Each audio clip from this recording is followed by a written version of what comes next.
Hello, this is Rudy Giuliani, back with Rudy's Common Sense. And today we have the great privilege of being in the old executive office building with Assistant to the President, Peter Navarro, who, as you know, is the Director of Trade and Manufacturing and the National Defense Production Act. He's the policy coordinator. But more than that, you know, he's one of the President's top economic advisors, advisors on trade and on domestic policy in general.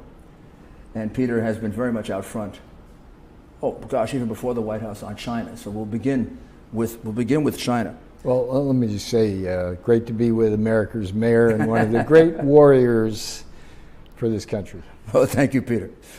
Peter, you've always been one of the people long before the White House that was warning us about China. You're not new to the game, that we were giving away too much, making deals that were against our interests, making deals that were losing jobs and business. So now it turns out we found out through COVID, I think American people had a shock when we found that 95% of our pharmaceuticals are made there, 80% of the drones are made there, like ridiculous numbers. And you've been working really hard to bring that back. First, tell me, how did that happen? How did that all slip away from us? It's a long story. It's a sad story. It's a story that we could have a happy ending on if we do what we need to do now. My world in terms of China goes back to my days at the University of California. I was teaching business students who were in so-called fully employed programs. This is back in early 2000. And it was a time when communist China was allowed to join the World Trade Organization. Right. They did that in 2001. Joe Biden supported that. Bill Clinton supported that. A lot of the Congress supported that. And what it allowed China to do was have unfettered access to America's markets. And what I began to notice within a matter of just a couple of years, a lot of my students who were fully employed were losing their jobs. And what business was it mostly? This was Irvine, California, Orange County, with an unemployment rate at the time one of the lowest in the nation. These were good, solid, high technology type jobs. I mean, sweet spot type jobs. Bechtel, Cisco, and it's like, what's going on here? And so this is about 2003, 2004. I started to look at what was going on, and I asked the question, how was China able to sell products into the U.S. at half the price of anybody else? Right? This was, back then it was called the China price. And the prevailing view was it was just cheap labor, right? But it was like, no, this is more complex than that. And what my research at the time evolved into what became the China's 7 deadly sins that I would talk about in the White House, but and the White House would be the Bush White House at that point. This was the Bush White House. Yeah.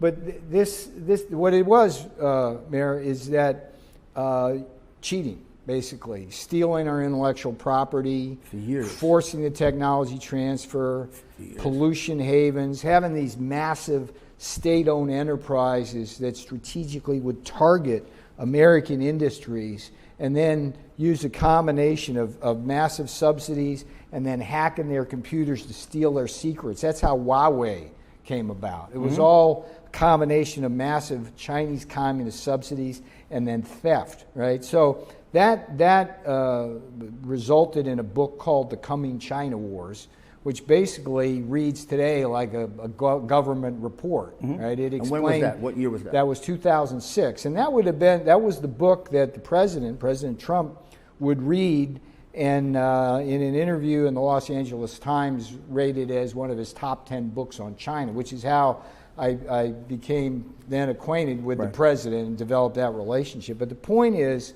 that they went from GDP of a little over $1 trillion in 2000 to over $12 trillion today.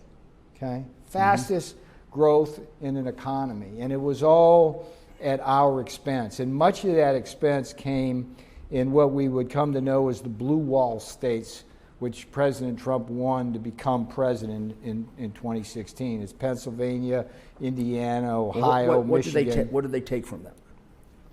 These were all the manufacturing jobs. And here's the thing. It's like if you take a manufacturing job, a final assembly job, and say an auto factory, the assembly doesn't just go over to China.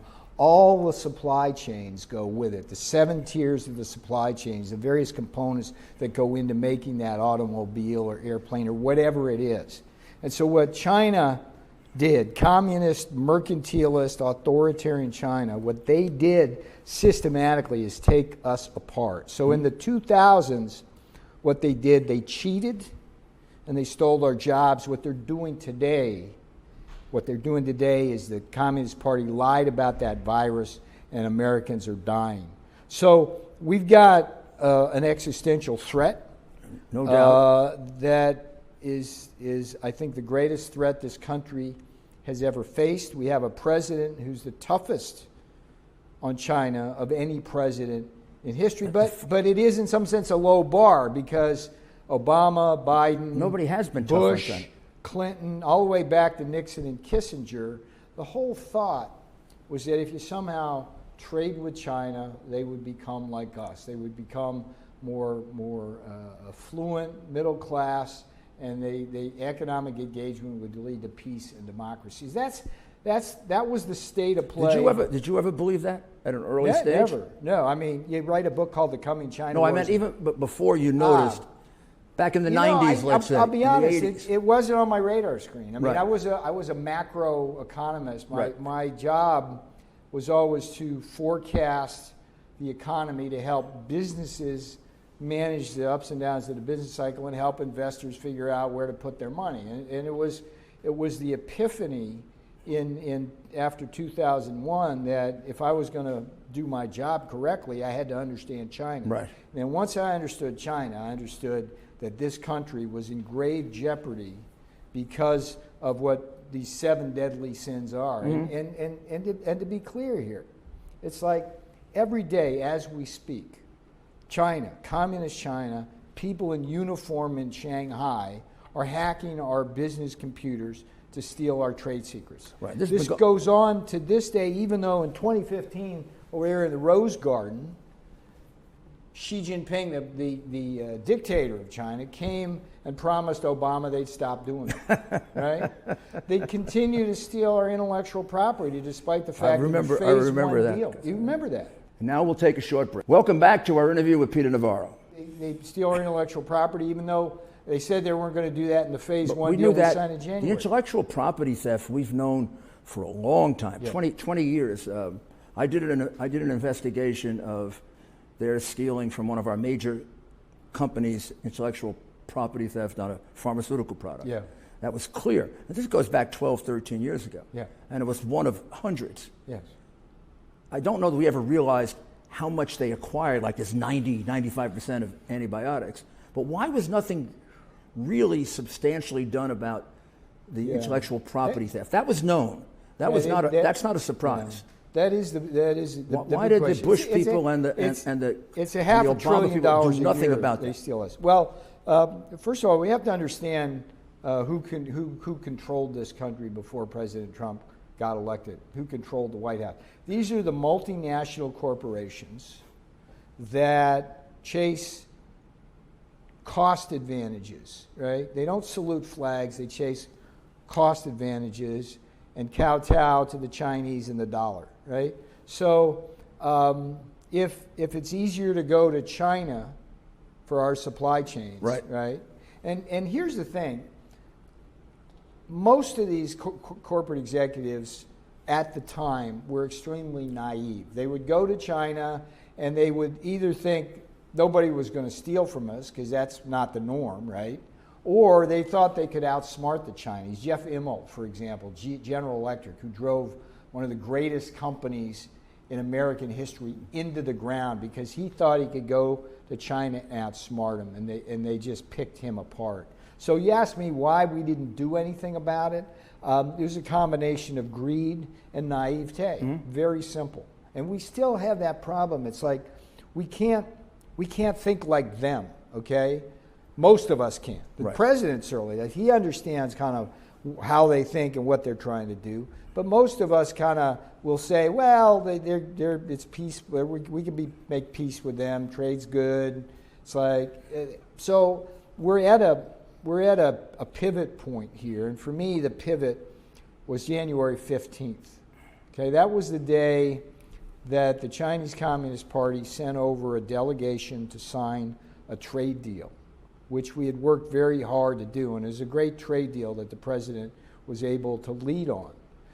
The problem was, at that time, everyone who came over on that airplane knew that there was a deadly virus going around the world that was going to create a global pandemic, and they did not tell us. We're in a historic place now, but this reminds me of Japan and Cordell Hull, the famous Second World War, December 6th, Pearl Harbor, where the Japanese diplomats were in with Cordell Hull, and the planes were flying in the air. And it's like, you can speculate about whether or not the Chinese intentionally or unintentionally let that virus go.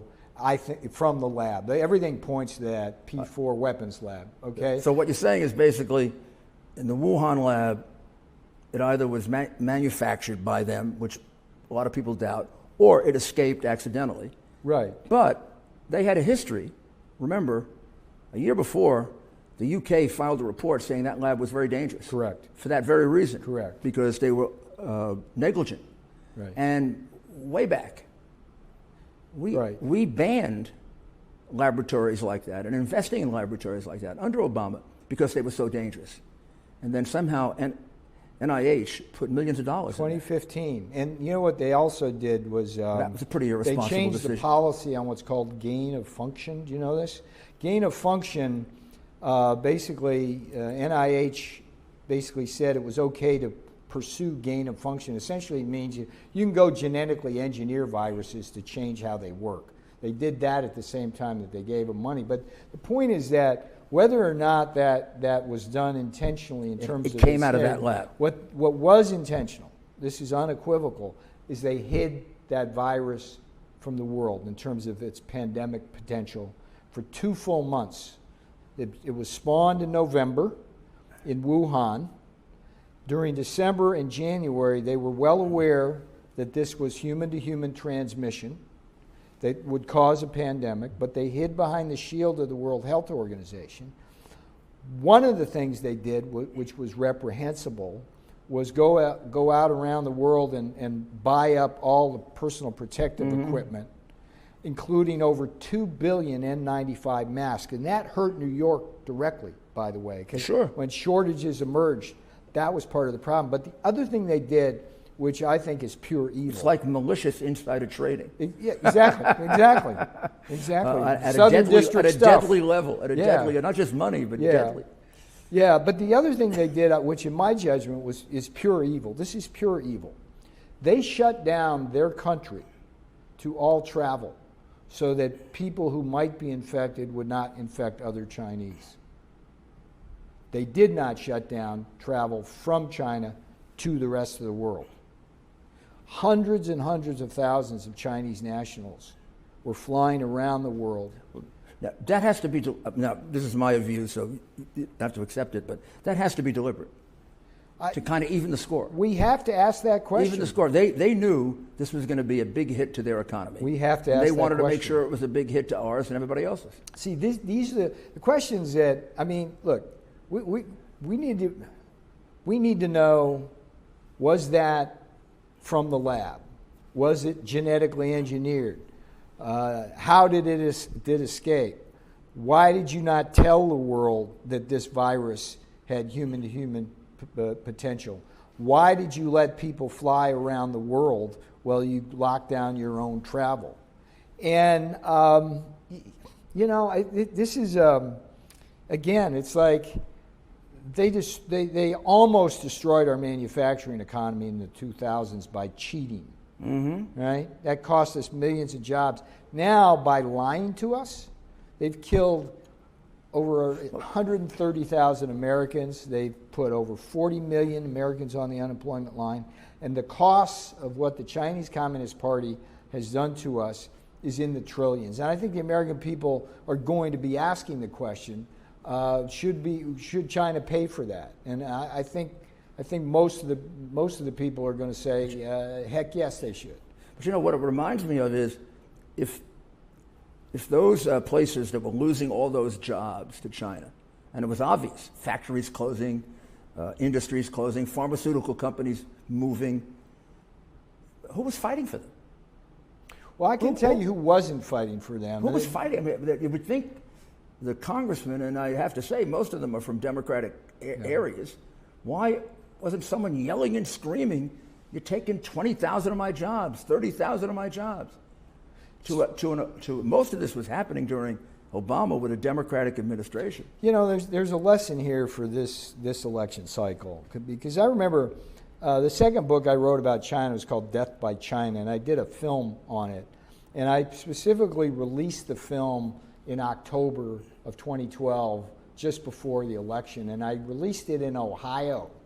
And the whole goal where most of the damage, a lot of the damage was done. Exactly. The whole goal there was to get Romney and Obama being able to debate the China question, because my own view is, to your point, this should have been the salient issue of 2012. It's like, where did our jobs go? Romney could have won that election if he had recognized that. But what happened in that election, which was so unfortunate, was that Democrats were able to ensnare Romney and all this other distractive stuff, well, the social issues. Would been a terrible opponent of that, or would he have been kind of soft on that? No, Romney as was a free trader. Romney was talking tough on China, and then they got him on the social equality issues and dragged him down in that morass. And that's what Biden's going to do or try to do, because this election, for me, it's about jobs.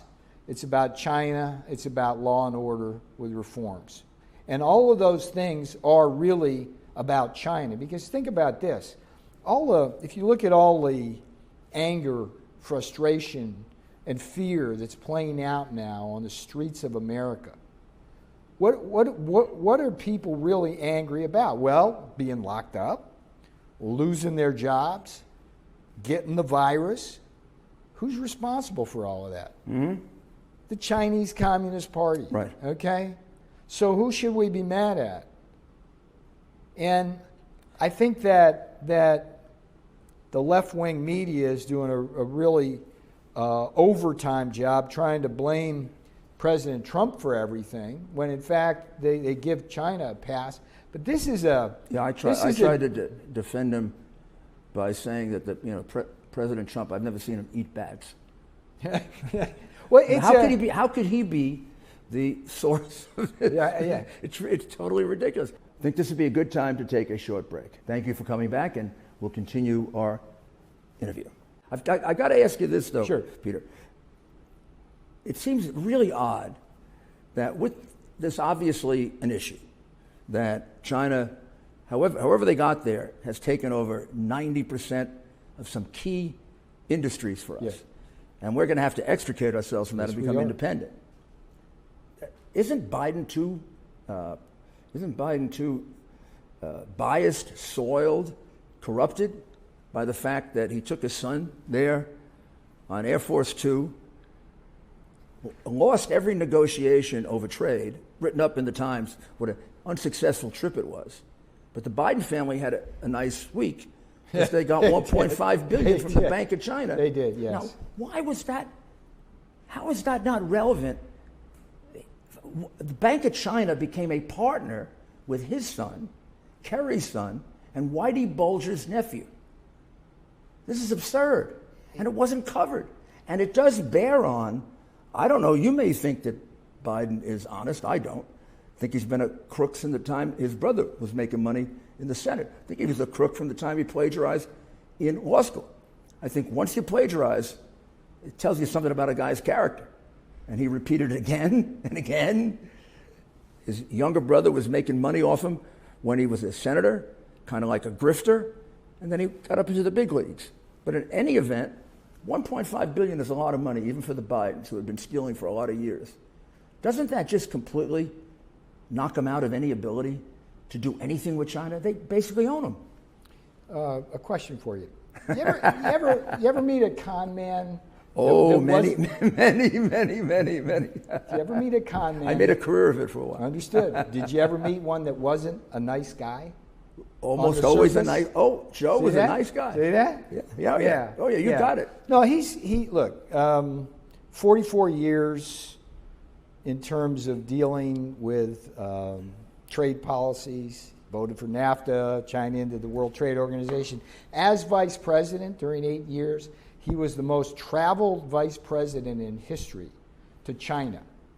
I don't know if you know this. Second would be Ukraine. So all yeah. Places where the family was making money. So all the time in those 8 years when the Obama-Biden administration was not doing anything to protect our manufacturing jobs, they lost 200,000 manufacturing jobs in 8 years. We gained 500,000. That just speaks to the fact that Biden is not the one that's going to stand up to China. We'll revert back to the mean. And the mean in this case is watching all our jobs go offshore to China. And you just kind of look at the people he's likely to recruit around, and people like Richard Haas or Susan Rice or whoever it is. These people are globalists. They don't care about working men and women. And but here's the thing. This election has to be about China, has to be about jobs, has to be about law and order. What they're going to try to make it about is the virus or whatever, race, whatever. And if we lose that battle, if we don't make it about what it really should be about, what the American people really want in terms of a solid America, that's where this election will be won or lost, in my judgment. Doesn't it become different now, though? Because if I'm right, I just got these statistics. China had, when this started, about 97% of our pharmaceutical. Yeah. And 80% of our robotics and drones come from there. The drones. Well, the drones, let's talk about the drones. One of the things I did, the Secretary of Interior Bernhardt, he's one of my favorite folks. When I found out that all the drones that our agencies were flying were Chinese, I called up the Secretary and said, hey, we didn't know that. That information's going right back to the Chinese militaries. We didn't keep track of that as it was happening? We did not. CFIUS is supposed to protect us against a foreign, possible frenemy. What he did in a matter of 6 hours is ground those. And we're, as we speak, trying to make sure that as a government we no longer buy those. But the pharmaceutical thing that's what the president did. Yes. Unlike what the Clintons or the Bidens would do, which is get a big contribution to the Clinton Foundation. Yes. And let it go on. Or nothing, or not have it on their radar screen. Yeah, or but the medicine thing is so critical here now.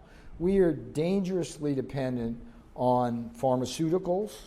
We are dependent on medical supplies like masks and goggles and gloves, and we're no longer dangerously dependent for ventilators, but a lot of other equipment. And the ventilator story is one that shows how we can change things. But we've got an opportunity now with this Phase 4 bill coming up, where Congress could actually take some strong steps to bring our pharmaceuticals and PPE home. There's a bill that Lindsey Graham has out with Portman and Murphy and Brown that could easily be part of Phase 4. There's some other things you could do for medicines.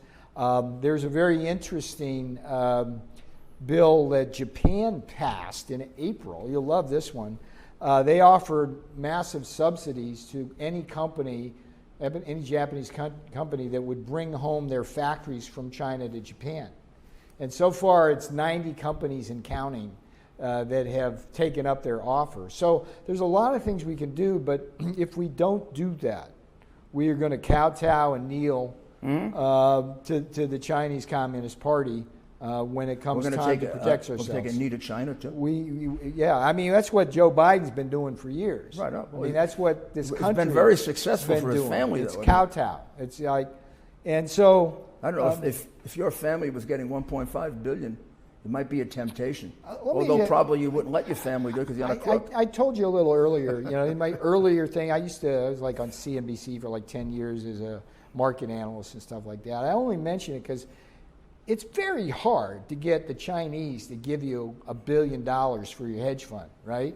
Very hard to get $1 billion for any hedge fund. Particularly if you're I've talked to Schwartzman. I've like talked to 35 years. Yeah, I saw Hunter Biden. I mean, it's like he's not Schwartzman. It was like Goldman Sachs.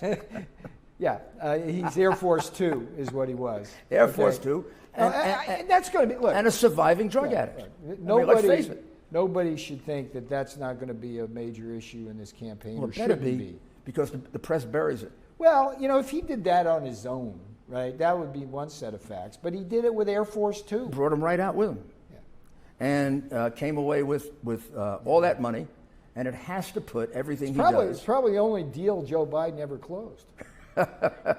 Just saying. Well, if you look at the three places he was point man, Iraq, he failed in Iraq to get a status of forces agreement, and we got a lot of people killed there. But the family made close to $500 million through James in a housing deal. In Ukraine, we failed to protect them against Russia. We failed to rid them of corruption. In fact, we added to their corruption. They made $14 million. And China, whoa. I mean, how did China, they made a fortune. This was a Burisma. Huntersville works for Burisma. I mean, you can't make this stuff up. But I think the thing that's happened now that's different, it's an opportunity. I think the monopoly that China has gotten on some of our critical areas, like pharmaceuticals, not like drones. They go right at it. But I don't think we realize that, at least generally. They think strategically. I think we have not. There becomes an imperative now to change that. We have to. And the question is, I think the American people feel that. It's got to be changed. We don't want to be at the mercy of China. We found out what that means. I think that becomes a major issue if we can make it that. Who has a better chance of extricating us from China? And there's no question. I regret to tell you there's still some weak knees out there. Even on our side? No, they're certainly not inside the perimeter here. But no, I mean in the Republican Party. Look, this should not be a partisan issue. Of course not. To be clear. But the Democrats right now don't want to crack down on China because that plays to the president's strength. And some of the free trade Republicans are nervous about it. But look, this is existential. This is existential. And if we learned in the 2000s, I'll say it again, they cheated, stole our jobs. Right now, they lied, and people are dying. And if anybody in this country hasn't got the memo that the Chinese Communist Party is out to get us, then they should check their inbox again. So now the recent executive order on Hong Kong, can you explain to us what that? Yes, sir. That's an issue that's very much on people's minds. So it might seem like an abstraction, at least to some people, but here's why it matters. Like the human rights aspect is that China, about over 20 years too early, crushed Hong Kong democracy, right? But here's the thing, from just a self-interest point of view of America, for years, mainland China, with its capital controls and tight controls over their own financial markets, could not attract capital directly. So what they did was they used Hong Kong as a funnel to vacuum up capital and jobs from America. And we put up with it because we thought it was a sacrifice worthy to make to maintain democracy and freedom in Hong Kong. Now that deal's over. And so what the president did was several things. He basically stripped Hong Kong of all of its preferential treatment that allows it to serve basically as a useful idiot for China to exploit America. Number one. Number two, they have put in place the ability to impose both financial sanctions as well as visa restrictions on the various people both in Hong Kong and in communist China who were directly responsible for taking away Hong Kong's autonomy. Right. And those sanctions can be crushing. The analogy here would be the sanctions that were just put on the one of the people in Xinjiang province where communist China keeps over 1 million people in concentration camps. Right. So that's what that did. So in a single day, President kept yet again another promise. He signed the Hong Kong Autonomy Act that Congress passed unanimously, and then signed an executive order which initiated the end of Hong Kong's preferential treatment and these sanctions. So how does all this affect the big picture of a trade, the overall trade deal with China? The president has said it best. This was a great trade deal in normal times, but it would take hundreds of those trade deals in terms of benefits to offset the damages that China and the Chinese Communist Party have done to the United States of America by attacking us, unleashing that China virus. So where we stand now is that our expectation is that the Phase 1 deal is still in place. Right. With respect both to the purchases and their promises about intellectual property theft. We expect them to continue buying our products, particularly our farm products. But we're in a Reagan world. It's a trust but verify kind of world. And certainly we cannot look at the Chinese Communist Party again in the same light of day post January 15th. Because remember, this was really a turning point for me. January 15th, they came here, shook our hands. I could see that. They got within 2 feet of the president and shook his hand.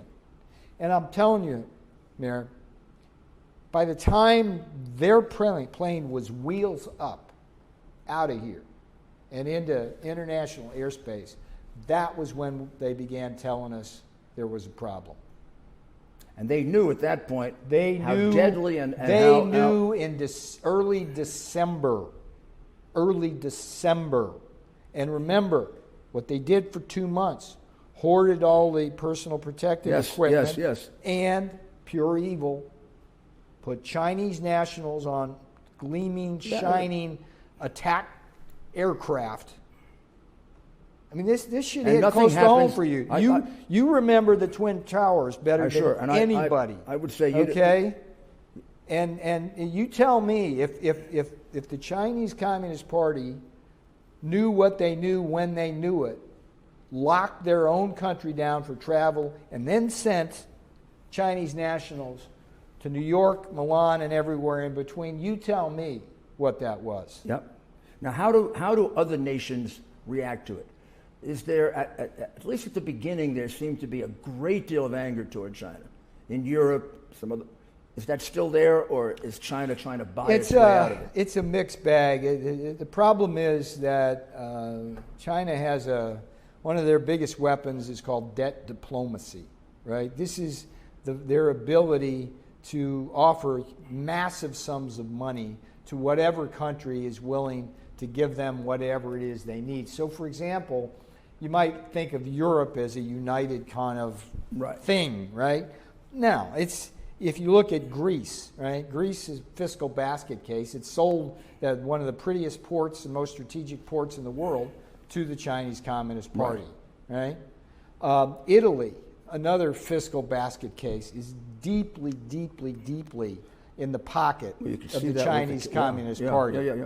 Germany doesn't need their money, but Germany needs their trade. It's something like Germany is like dependent for I think over 40% of their economy is dependent on trade, international trade. That's a huge percentage, and much of that is with the Chinese Communist Party. Now, there's no sense that the loss of so many people, I mean, their citizens were slaughtered, clearly by the Chinese.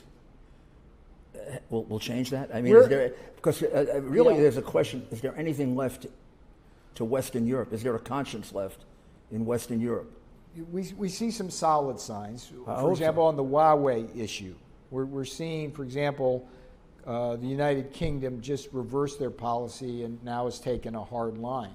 But we also know that the Cameron government and London are deep in the pocket. The old Cameron government, and London as a financial center are deeply in the pocket of the Chinese Communist Party. So this is a fight on every front. This is China. This is what drives me crazy sometimes is I walk around this town, right, and people like start saying how bad China is, and it's like, Yeah, where were you in 2006 when I wrote exactly that? I mean, in 2006, I had a whole chapter on how China had compromised every single over 50 countries in Africa. Sure. And it's like, it's not too late, but I can tell you this. If President Trump is not reelected and Joe Biden becomes the occupant of the Oval Office, it's over for this country. It's over. We might as well put a Chinese Communist flag right up on top of the White House and the Capitol Hill. And that's what's at stake here, because money talks, and China's got a bunch of it.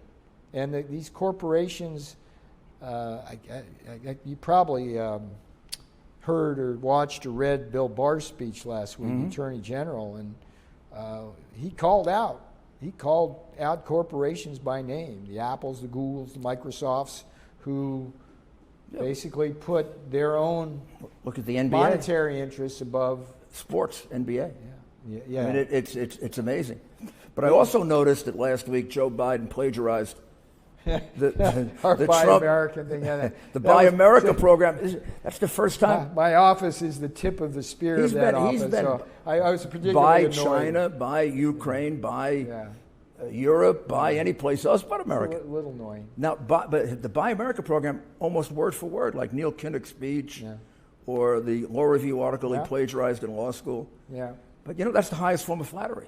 It is. The other thing that annoys me about Joe Biden, and if he keeps saying it, we're going to bust him wide open on this, is his claim like, well, if I were president, I would have used the Defense Production Act. Hey, this president has used the Defense Production Act in 50 different ways to achieve the most rapid industrial mobilization since World War II.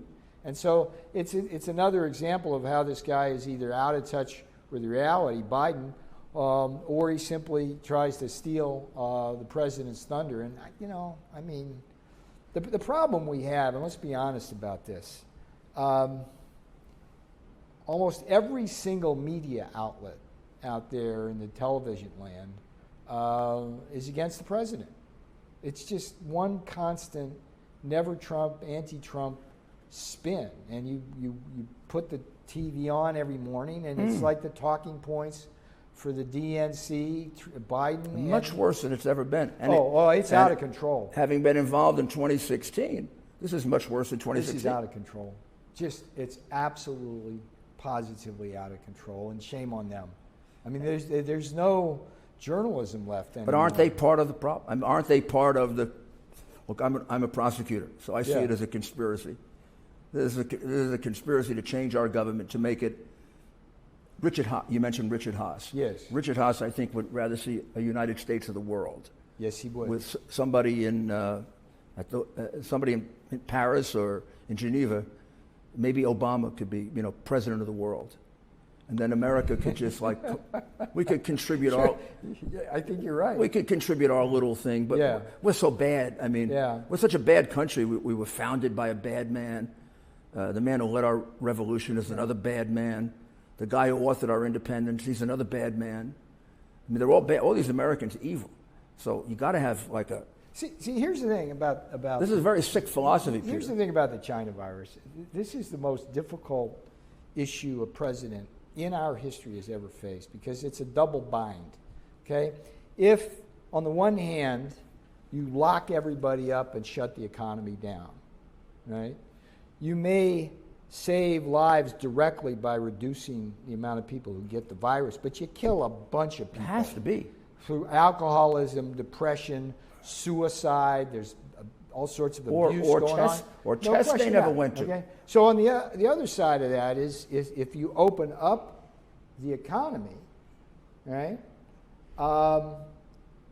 you're going to have more people get the virus, and so you'll see people die directly from the virus, but you'll have a stronger economy. But on net, there's no question about this. You're better off opening up. Of course right? you are. But whichever you do, you're going to get criticized. Right? And that's the problem that the president is having to deal with now. And I would simply say to the American people, remember where this thing came from. This is the Chinese Communist Party. And ask yourself, are you going to allow the Chinese Communist Party to destabilize our political system? Who should you be angry at? Should we be angry at each other and start a cultural revolution and burn down our cities? Or should we get together as a country, fight the real enemy, and have an election that we can have a rational debate about what really matters? And I think what really matters, and what matters to this president, he's the greatest jobs president in history, is jobs, China, and law and order. That's it. So it's a double bind. How do you see the economy in the next couple of months? Because that'll be a factor one way or the other in the emotions that people have. We're going to continue to rebound from where we were. There's no question about that. But it does seem, and excuse me if I'm being too cynical, that a lot of this desire to keep things closed, a lot of this desire to exaggerate the impact of the continuing virus, where the fatality rate has gone down to below a lot of other things that you were talking about that can kill you. I think a lot of that is to affect the election. I think it'll be really interesting. Like, we are a one nation under God, but I think we're going to probably see slower growth rates in the blue states than the red states, precisely because of this underlying difference of how fast you open up. But here's the thing: we're gonna continue to bounce upward, but we're facing significant structural changes brought about by the China virus. And as a mayor of the biggest, greatest city in the country, that China virus hit the twin pillars of city greatness, right? High-rise density and mass transit. Right. And what you're going to see, and what we're seeing, is service sector refugees that are going to leave these cities because of the blows to the entertainment and hospitality industries and others. So the only way out of that is really to have a president who understands how to create manufacturing jobs. Because if we don't create those manufacturing jobs, those service sector refugees are going to have nowhere to go. So when you ask me what the economic outlook is, it's like, yeah, we're going to continue to go up, but by election day, we're going to still have a long way to go. And if we wind up with Joe Biden, we're going to have a slow to no-go economy, a crashing stock market. If we stick with President Trump, we know he knows how to build an economy. He built the greatest economy in American history. At that point, just before the Chinese came on January 15th and lied to us, lowest unemployment ever, blacks, Hispanics, Asians, wages rising. And the recovery has been at least a lot better than anticipated. I think that's true. I think his enemies did him one great favor by making such dire predictions. We were going to lose 8 million jobs, we gained 2.5 million. We were going to lose 4 million, we gained 3 million. I mean, it's constant. Well, that's because we opened back up too. Right. Let's be clear about that. And again, the calculus there for those who are listening and watching this is, please remember,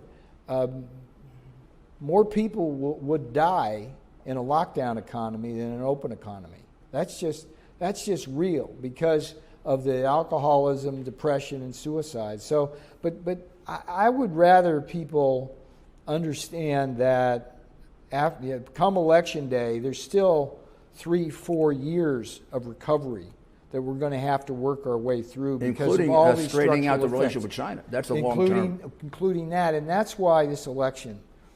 I mean, I'm sure everybody says this every time there's a presidential. It's most important in history.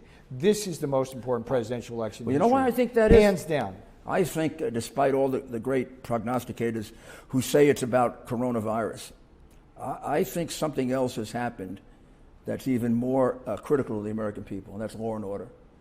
I think the American people sitting at home watching what's happening in democratic cities, 60 shootings in Chicago again this weekend, something close to that in bloodbath. New York. It's a bloodbath. Last week in New York, there was a 130% increase in shootings. 130% increase in shootings. 1-year-old boys being killed. A woman who asked her neighbor to please not shoot off the fireworks gets shot in the brain. She got shot 8 times, by the way. Yeah. And the complete unwillingness to Black Lives Matter to give a darn about black people who get killed in any other way than by the police, which they can exploit, which is less than 1% or 1%. For me, this is... And we got to save them, and we can. I did. I saved more African-American lives than any mayor in history, and I did it by sensible law and order programs, not letting people out on bail, putting people in jail that belong in jail, using police officers to seize guns. The president's the only one who gives us that hope of, I think, of surviving as the kind of nation we are. They want to change us completely. They're against the nuclear family. They want government ownership of property. They want black people to be paid salaries for the rest of their lives, nobody else. They want to do away with private schools. No private schools. Gone. Basically, it's a complete Marxist document to change the nature of our government, to overthrow our constitutional government. He's the only one speaking out against it. Ultimately, I think that's going to be the issue. People can't watch all this violence. There's fear now to come to my city. For 20 years, New York City was the safest large city in America. I made it that way, and Bloomberg kept it that way. And this idiot de Blasio, who thinks just like Biden, changed it in a matter of 2 months with his progressive policies. The progressive policies are let criminals out of jail. Don't have bail for them. Never, ever prosecute a drug dealer, even a guy selling millions of dollars worth of drugs. Well, probably because they're giving money to Black Lives Matter, which is sponsored by a terrorist who I convicted, Susan Rosenberg. Yeah, that's the most amazing. Sponsored by a terrorist who was engaged in an organization called the Black Panthers, who were notorious for slaughtering police officers. And that media presents them like they're some kind of civil rights group. They're a Marxist, terrorist organization designed to overthrow the United States. There's 3 revolutions to think about. Choose the one you want. American Revolution was about liberty and freedom. The French Revolution was about burying history. And the Chinese Cultural Revolution was about wiping out all of culture. What we've got now is a combination of the Chinese Cultural Revolution and the French Revolution. Right. Heads on pikes, burn the books, topple the statutes, erase our history. What we need is a return to our roots and understand where we came from. Yeah, great history. That's the revolution we came from, freedom and democracy, not this stuff and the ability to handle bad things that every country does terrible things. Most of them can't handle it. We handle it. Our history has shown that even if we've done evil or bad things, we recognize it and we change it. It may take us a while, but we change it. Nobody else does that. I mean, why are we the country everybody wants to come to, and nobody else? We got to be doing something right. There is that point. We're so bad that it's the only country have to have in the world flag, people want to come to. We're the only country that anybody wants to come to, and we have people here who want to burn our flag. It makes no sense. And I think he stands for those people at home who don't participate the same way as the protesters. But I think they're stronger people. We'll see. Peter, you have been just one of the bright stars of this administration. I appreciate that, sir. Working on an endemic problem that actually with COVID really came to the fore. I don't think people realized what China was doing to us until they heard they control our medicines. They control our medicines at a time in which they got us ill. Wow. So I don't think this is going away. This is going to have to be solved. If I had my way, and I'll leave you with this, COVID, I wish nobody would ever say that word anymore, or the coronavirus. You know what I want them to say? The China virus. Of course, it should be the Chinese Communist Party virus. The CCP lied. Well, I will try to remember and Americans died. Even better than Wuhan, because Nobody Yes. knows what Wuhan means. Every I think time- it might be a restaurant. Every time we say COVID, it's like an abstraction, like it just kind of came to us, some kind of just coincidence. Well, When you say the China virus or the Chinese Communist Party virus, it puts the blame right where every American should put it, because it links between what's going on in this country and where that other country is trying to take us. And if we don't put that two and two together, we're fools. and it creates a challenge for us to extricate ourselves from their control. That is because they right. should have no control over us. That is right. It's too dangerous for our people. It's been a great pleasure. It has been, Peter. Been a great pleasure. This is Keep a doing great what you're opportunity doing. for me to congratulate you on the great work that Appreciate you've it. done. Appreciate it. Thank sir. you. And we'll continue to do it. All right. Well, that was an interview with Peter Navarro, who, as you can see, has a comprehensive understanding of these issues and a very, very positive approach to them, about how to change them, how to solve them. And you can see why he's of such great value to President Trump and why they're very much on the same wavelength, because I know President Trump for 30 years, and this is the kind of man that he's going to get along with. So we'll be back with another episode of Rudy Giuliani's Common Sense very shortly. Thank you.